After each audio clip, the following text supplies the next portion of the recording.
In this story, too. On September 6, 2005, Bill Clinton shows up in Khazakstan, where Philip Giustra, a Canadian investor, has been trying to get control to buy a couple of uranium mines. And he became really partners in a way with Bill Clinton, working on philanthropic activities. I came to him with an idea about creating an initiative to alleviate poverty.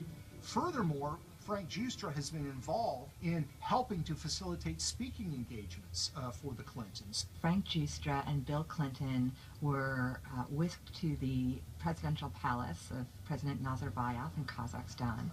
And it's a fascinating story because everybody walked away from the table that night with something. The story caught the attention of Pulitzer Prize-winning New York Times reporter Joe Becker. What President Nazarbayev got was this huge propaganda coup. Bill Clinton basically endorsed the progress that Kazakhstan had made in terms of their own democracy, which was sort of interesting given that President Nazarbayev was elected with 90+% of the vote in an election that was widely criticized as being rigged. Bill Clinton has a public press conference with President Nazarbayev where he praises his rule and praises his human rights record. But the bottom line is, after they leave, a couple of days later, Philip Giustra gets his uranium concessions, which end up being enormously lucrative to him and to a small group of Canadian mining investors. His company was like a bit player and really had gone from worthless shell company overnight, got this huge uranium mining deal, and then soon after that, Bill Clinton got a huge donation, $31 million from Philip Giustra to his charitable foundation, followed by a pledge to donate $100 million more. Our calls to the Kazakhstan embassy were never returned. We talked to Philip Giustra, who told us he considers this an old story, and said that he's not interested in politics.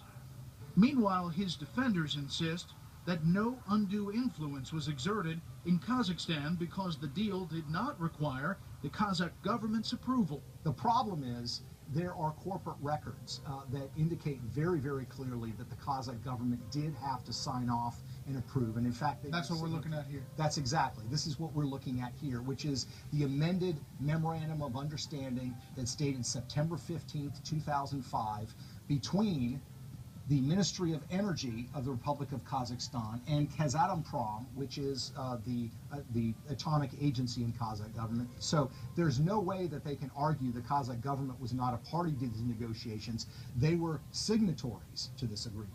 And there's a postscript to the Kazakhstan tale. Kazakh officials wanted to take an equity stake in Westinghouse, which is a U.S. company that works in the civilian nuclear field. When you have a sensitive industry like Westinghouse is involved in the nuclear industry, that requires review by the U.S. government. So the potential investors came to America to see the man who could make things happen. Philip Giustra arranged for Kazatomprom officials to go to Bill Clinton's house in Chappaqua. When I first contacted both the Clinton Foundation, Mr. Clinton's spokesman, and Mr. Giustra, they denied any such meeting ever took place.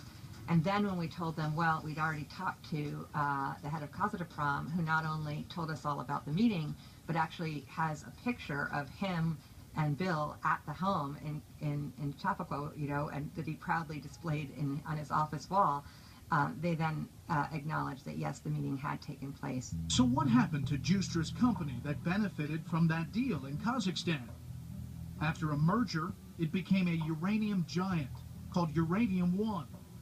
And then the Russians bought it. Uranium One became very active in acquiring uranium assets actually in the United States itself.